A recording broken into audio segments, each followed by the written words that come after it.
Hello friends, welcome to my channel e school online. आज मु गोटे एसे डिस्कशन करुच्ची the uses and responsibilities of the press और newspapers and their responsibilities. तो आमर newspaper and their responsibility, newspaper गुड़िक आम आमर कौन से कौन दायित्व रोचे, आमर यूसेज भी कौन रोचे ये जो न्यूज पेपर उपरे। तो आम ये जिनस गुड़िक डिस्कसन करवा एसे मध्यम। तो आम आउटलाइन्स रहा मैंने introduction, uses of the press, functions of the press, political, economic and commercial, the educative influence of the newspapers. Nowadays newspaper is a party organ, the responsibilities of the press, then conclusion. So let us start. To economics classes, the newspaper is a conventional necessity. Indeed, there are many people who would forgo their breakfast rather than miss the morning paper. Today the press, the fourth estate, is the most powerful of all the estates of the realm. The uses of the press are many. Its main function is no doubt the supply of correct and up-to-date news collected from the four corners of the world. There are press agencies so active and alert which supplies news to the newspapers. When we open the morning paper, we read the things which happen just at midnight in England and Australia.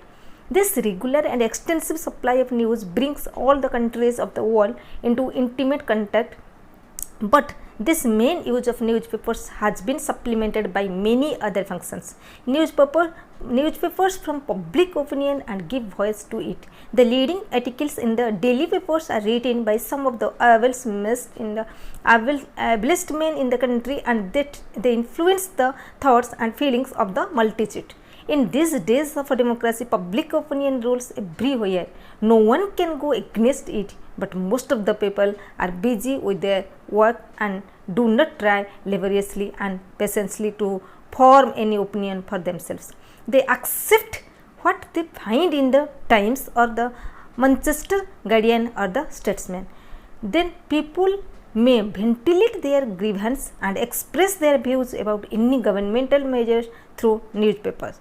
Publicity in itself is a great thing. No evildoer likes the limelight unless he is abnormal or perverse. The press is a public inquisitor. All evils, corruption, etc. are given publicity in the newspapers and editorially commented upon, so that the proper authorities are bound to take steps in the matter. The newspapers also gather and dispense public charities in an offensive manner. Whenever there is a disaster or a natural calamity, those newspapers enlist public sympathy for the sufferers and help them by sums raised by the subscriptions. In India, so much was done after the Maharashtra earthquake by newspapers. The economic and commercial use of the press need no stressing. Through the advertisement columns, the buyer and the seller, the employer and the employee, the lodger and the finder are brought together.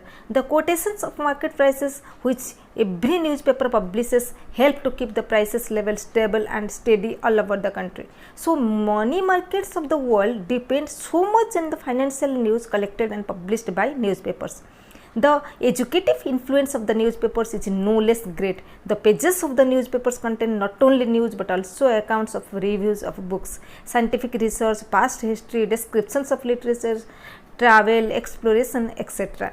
The Sunday editions usually have a magazine section which is of a great educative value.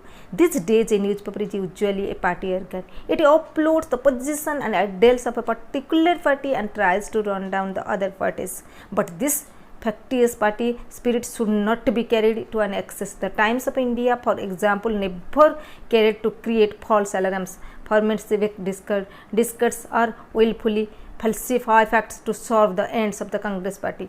The responsibility of the press is great in this matter. The petty party politics should never be given more prominence or importance compared to greater national problems.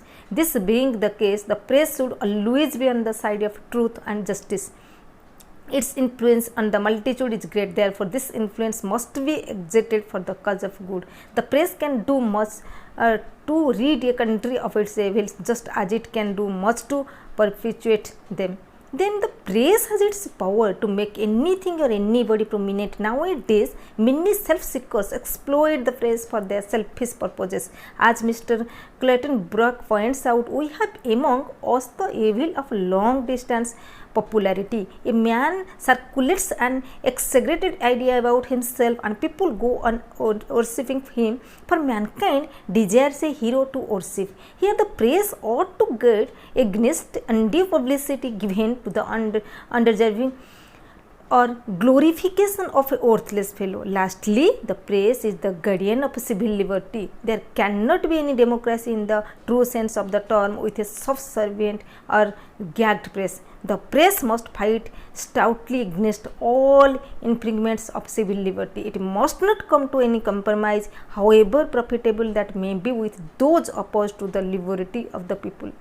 So, please subscribe my channel, like my video and share my video. Thank you all.